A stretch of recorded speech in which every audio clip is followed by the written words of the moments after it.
موجود. فلا الواحد نفسيا تعب من فكرة إنه كل شوية نسمع فيه هدنة، بعدين لا القصف موجود والقتلى والمصابين وشهداء كل يوم موجودين. لا فالواحد تعب نفسيا، بده عن جد يحس إنه في وقف إطلاق نار.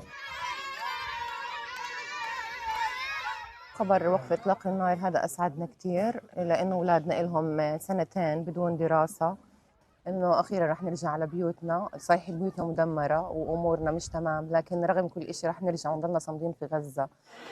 רק להגיד לו שאני אוהבת אותו וזהו, ולראות את העיניים שלו, ולראות לתוך העיניים שלי, לראות